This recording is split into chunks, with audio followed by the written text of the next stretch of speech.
Hello बच्चों, नमस्कार, जय श्री कृष्ण, राधे राधे। कैसे सब? आई होप आप सब अच्छे से होंगे, एकदम चकाचक मस्त होंगे, बढ़िया होंगे।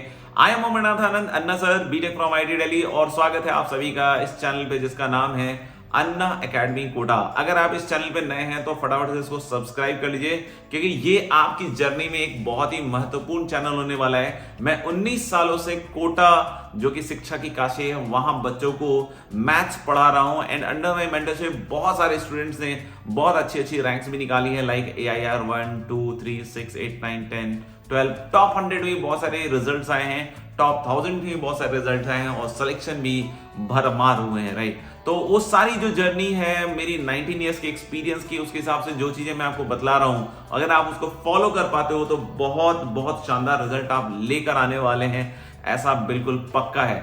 आज हम बात करने वाले हैं गाइस बहुत ही ज्यादा इंपॉर्टेंट टॉपिक पर। जैसा कि आपको पता है कि एकेडमिक्स में बहुत सारी चीजें इंपॉर्टेंट है, लाइक आप जो क्लास में जाते हैं, रेगुलरली क्लास करते हैं, कॉन्सेप्ट सीखते हैं, होमवर्क करते हैं, होमवर्क उन कॉन्सेप्ट्स को अप्लाई करते हैं। इस तरह की बहुत सारी चीजें होती हैं जो छोटी छोटी भी होती हैं लेकिन काफी इंपॉर्टेंट होती हैं, और उनमें से एक बहुत ही महत्वपूर्ण चीज है, दैट इज योर टेस्ट। तो बहुत सारे बच्चे जैसे ही टेस्ट का नाम आता है, they become very very anxious कि सर पता नहीं क्या होने वाला है, कैसे होने वाला है। तो बच्चों, सबसे पहले आज हम बात करने वाले हैं कि बहुत सारे बच्चे टेस्ट के नाम से काफी घबरा जाते हैं, काफी परेशान हो जाते हैं, है ना। और हमें ये पता होना चाहिए कि जिस चीज की हम तैयारी कर रहे हैं, जैसे कि IIT JEE की एग्जामिनेशन की तैयारी कर रहे हैं, या आप किसी और चीज की भी अगर तैयारी कर रहे हो जिसका मेजर जो आधार है दैट इज टेस्ट, क्योंकि आप जेई में IIT में जाना चाहते हैं तो आपको JEE के एग्जाम को क्रैक करना ही पड़ेगा, तभी आप जा सकते हैं। यानी कि आप कितनी भी नॉलेज इकट्ठी कर लो, अल्टीमेटली उस नॉलेज को आपको टेस्ट में ट्रांसलेट करके दिखाना ही पड़ेगा, और उसके बाद ही हम IIT या NITs या बिट्स या कहीं भी हम ऐसे कॉलेजेस में जा सकते हैं, राइट। तो यानी कि टेस्ट हमारे लिए एक बहुत बहुत बहुत इंपॉर्टेंट चीज है ना। बहुत बार ऐसा देखा गया है कि ड्यूरिंग द जर्नी बच्चे क्या करते हैं कि अच्छा टेस्ट आने वाला है, टेस्ट आने वाला है सर, और वहां पे थोड़ी सी एंजाइटी ज्यादा डेवलप हो जाती है, परेशान हो जाते हैं, और फिर कहते हैं कि अरे सर बस मेरी इच्छा ही नहीं हुई, उस दिन मेरी तबीयत बहुत खराब हो गई, मैं नहीं जा पाया टेस्ट देने। आप सोचिए, अगर आप इस तरह की चीजों में, अगर आप इस कैटेगरी में फॉल करते हैं तो आप मेन टेस्ट को कैसे हैंडल कीजिएगा, उसके प्रेशर को कैसे कोप अप कीजिएगा, क्योंकि उस दिन तो बहुत सारे बच्चे जो हैं उस एग्जामिनेशन को देने वाले दोस्त है ना। तो अगर उन सभी बच्चों के बीच में अब आपको परफॉर्म करना है और आपने टेस्ट को अच्छी तरीके से हैंडल करना नहीं सीखा है, तो डेफिनेट सी बात है कि वो एग्जामिनेशन आपका गड़बड़ होने के पूरे पूरे चांसेस हैं। तो क्या ऐसा करना चाहिए हमें कि हम उन सारे एग्जामिनेशन को गड़बड़ ना करें? तो सबसे पहली चीज है दोस्त कि टेस्ट देना बहुत ज्यादा जरूरी है। ऐसा देखा गया है स्टैटिस्टिकली कि अगर 100 स्टूडेंट्स किसी क्लासरूम में पढ़ रहे हैं और उनका मान लीजिए टेस्ट होने वाला है, जैसे कि आपको पता है कि मंथली टेस्ट होते हैं जनरली कोटा में, या जहां भी अगर कोटा के इंस्टीट्यूट के साथ आप एसोसिएटेड हैं तो वहां भी आपको मंथली टेस्ट देना पड़ते हैं। तो बहुत सारे बच्चे क्या है ना कि अगर 100 स्टूडेंट्स हैं किसी की क्लास में, तो देखा गया है प्राय कि 60 स्टूडेंट के आसपास, 50 से 60 स्टूडेंट के आसपास ही टेस्ट देते हैं, बाकी 40 स्टूडेंट्स नहीं देते हैं। और हैरान करने वाली बात यह है कि ऐसा नहीं कि 40 जो स्टूडेंट्स हैं फिक्स्ड हैं कि यही सिर्फ 40 हैं जो टेस्ट नहीं दे रहे और ये 60 हमेशा टेस्ट देते हैं, बिल्कुल ऐसी बात भी नहीं है। ये नाम जो है ये थ्रू आउट चेंज भी करता रहता है। तो बच्चों, यहां पे सबसे पहली चीज जो आपको सीखनी पड़ेगी कि टेस्ट आपको हर एक हालत में करना चाहिए। एक जो बड़ा पॉइंट है कि आप एंजाइटी को कैसे हैंडल करेंगे। तो देखिए, अगर आपको कोई भी चीज को हैंडल करनी है तो आपको फेस ही करके हैंडल करना सीखना पड़ेगा, क्योंकि अगर आप उससे भाग रहे हो, आप उससे मुंह छिपा रहे हो, दूर जा रहे हो, तो कहीं ना कहीं वो आपके अंदर क्षमता डेवलप नहीं होगी, वो कैपेसिटी आपके अंदर डेवलप नहीं होगी जो आप एक्चुअली चाहते हो कि यार उस दिन मेरे अंदर ये पर्टिकुलर जो एंजाइटी वाली बात है या ये जो परेशान होने वाली बात है, इससे छुटकारा मिले। तो इसके छुटकारा मिलने के लिए आपको एग्जामिनेशन देना ही पड़ेगा, आपको जाना ही पड़ेगा एग्जामिनेशन हॉल के अंदर, अपने फियर को फेस करना सीखना ही पड़ेगा, क्योंकि जो मेन एग्जामिनेशन है उसमें बहुत सारे बच्चे अपीयर होने वाले हैं। तो कहीं ना कहीं उस दिन आपका फियर का लेवल फिर बहुत ज्यादा बढ़ जाएगा बेटा, है ना। तो आपके लिए तो बिल्कुल यही राय है कि आप इस एग्जामिनेशन को जरूर दीजिए। कुछ बच्चे ये बोलते हुए एग्जामिनेशन नहीं देते हैं कि सर इस वाले एग्जामिनेशन में ना ये टॉपिक आने वाला था, मैथ्स में ये टॉपिक आने वाला था, फिजिक्स में ये, केमिस्ट्री में ये। कुछ वजहों से मेरा इसका काम जो है ना कंप्लीट नहीं हुआ था, बैकलॉग हो गया था, पेंडिंग हो गया था, या मेरी तबीयत खराब हो गई थी जिसकी वजह से मैं ये सारी चीजें कंप्लीट नहीं कर पाया, होमवर्क कंप्लीट नहीं, कुछ छूटा हुआ था, तो वो कॉन्फिडेंस ही नहीं आ रहा था सर कि मैं जाऊं एग्जामिनेशन को देने। तो भाई मेरे, आप सबसे पहली चीज ये रियलाइज करें ना कि आप टेस्ट देने इसलिए नहीं जा रहे हो कि आपके वो टॉपिक छूटे हुए हैं और ये आपको पहले से पता है, लेकिन जब टेस्ट आने वाला था तो उस समय आपको ये ज्यादा रियलाइज हुआ कि यार अब पढ़ लेते हैं, नहीं तो फिर गड़बड़ हो जाएगी, तो और उसके चक्कर में आपने टेस्ट नहीं दिया। अब आप सोचिए कि अगर ऐसा ही सिचुएशन रहा तो फिर हो सकता हो आप मल्टीपल टेस्ट को अवॉइड करने लगे।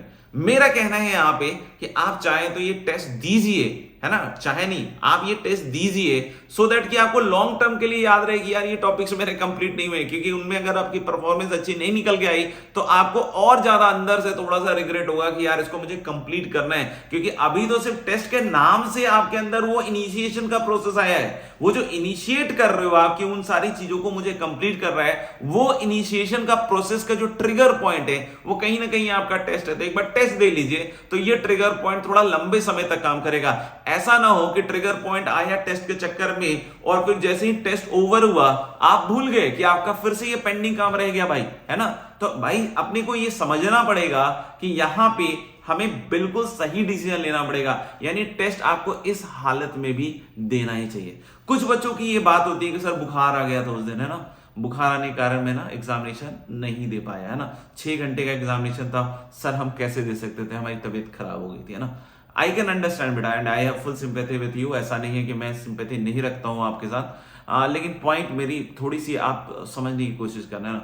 मान लीजिए मेन एग्जामिनेशन के दिन, भगवान ना करे, है ना, भगवान ना करे कि ऐसा कुछ हो, लेकिन मान लीजिए कि दिस इज सपोज कर लीजिए कि, है ना, मतलब अनफेवरेबल साइड में जाता है चीज और सपोज कर लीजिए उस दिन आपकी तबीयत खराब हो जाती है ना, लेकिन आपको उस दिन तो कोई स्किप नहीं मिलने वाला है ना। ऐसा तो नहीं होगा ना कि आईटी बोलेगा यार हाँ बच्चे की तबीयत खराब है, चलिए हम इसको थोड़ा सिंपैथेटिक एंगल में लेते हैं, उसको हम परसों एग्जामिनेशन देने देते हैं। ऐसा बिल्कुल नहीं करने वाला है आईटी, राइट। आप इस बात को भली भांति समझते हैं, तो यानी आपको भी थोड़ा सा ऐसे ही सोचना चाहिए कि मान लीजिए कि वर्स्ट सिचुएशन में कभी कुछ ऐसा हो जाए तो क्या आज मैं टेस्ट नहीं दे रहा हूं, हमें टेस्ट दे देना चाहिए। क्यों? अगर लग रहा है कि बहुत ज्यादा तबीयत बिगड़ गई है तो हो सकता हो कि आप बैकआउट कर लीजिए, सेकंड पेपर देने मत जाइए, इस तरह की कोई चीज कर सकते हैं। लेकिन मेरा कहना है कि हाँ ठीक है, गोली खा लीजिए आप, दवाई अगर फीवर है तो, और जाइए एग्जामिनेशन देकर आइए, देखिए कि उस एग्जामिनेशन में आप बुरी स्थिति में भी कैसा परफॉर्म करते हैं, क्योंकि कहीं ना कहीं ये टैकल करना भी आपको सीखना पड़ेगा।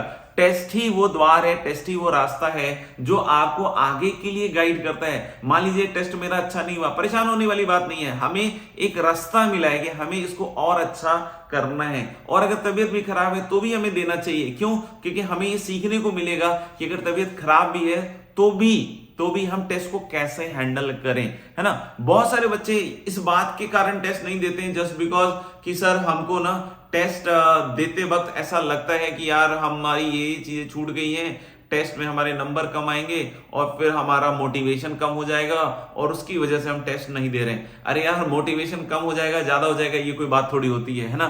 टेस्ट देने पे ही तो पता चलेगा ना कि क्या एक्चुअल आपकी स्थिति है। आप सोचिए, आप एक भ्रम की स्थिति में फंसे हुए हैं, आप मेरे दोस्त एक भ्रम की स्थिति में फंसे हुए हैं। आप जिस दिन टेस्ट देते हैं उस दिन वो भ्रम उतरता है, उस दिन वो भ्रम उतरता है। आपको लग रहा है कि यार मेरा टेस्ट बहुत अच्छा हो गया, तो भी आपको ये समझ में आता है कि अच्छा इन्हीं टॉपिक्स में आपको थोड़ा अच्छा महारत हासिल है, लेकिन अगर अगला टेस्ट खराब हुआ तो फिर उन टॉपिक्स में चीजें खराब हो रही, यानी कि आपको इस भ्रम की स्थिति से निकाल रहा है, ये भ्रम की स्थिति से निकाल रहा है, आपको रियलिस्टिक व्यू दे रहा है। आपके एग्जामिनेशन आपकी प्रिपरेशन जर्नी का एक राइट इंडिकेटर है। अब एक चीज ये भी समझिएगा, है ना, बहुत सारे बच्चे जो बोल रहे थे कि यार मैं तो सर डिमोटिवेट हो जाता हूं, हमको समझ में नहीं आता फिर कि हम क्या करें क्या नहीं करें, है ना। तो मैं आपको एक चीज कहना चाहता हूं, देखो ये फाइनल एग्जामिनेशन नहीं है आपका, है ना, ये कुछ टॉपिक्स के बेसिस पर ये एग्जामिनेशन था। तो अगर ये टॉपिक्स आपके अच्छे थे तो नंबर अच्छे आ गए, ये टॉपिक्स अगर अच्छे नहीं थे नंबर कम अच्छे हैं। ये लेकिन परमानेंट नंबर नहीं है, ये जस्ट आपको इंडिकेट कर रहा है कि इन टॉपिक्स में आपकी परफॉर्मेंस कैसी है, आपकी प्रिपरेशन कैसी है। जो आपका मेन आकलन होने वाला है ना, वो पूरा सिलेबस खत्म होने के बाद जो टेस्ट होते हैं, फुल सिलेबस टेस्ट, वहां आपका आकलन सही सही होता है। क्योंकि छोटे से टॉपिक में तो कोई भी अच्छा परफॉर्म कर सकता है, कोई खराब भी अगर परफॉर्म कर रहा है तो चिंता की बात नहीं है, क्योंकि ये नंबर्स फिक्स नहीं हुए। आप जब पूरा आपका जब फुल सिलेबस टेस्ट पेपर्स आते हैं तो वो आपके एक्चुअल मेजर होते हैं, क्योंकि अब आपको पता चलता है कि पूरी उसमें क्या आपकी स्टैंडिंग रह रही है ना।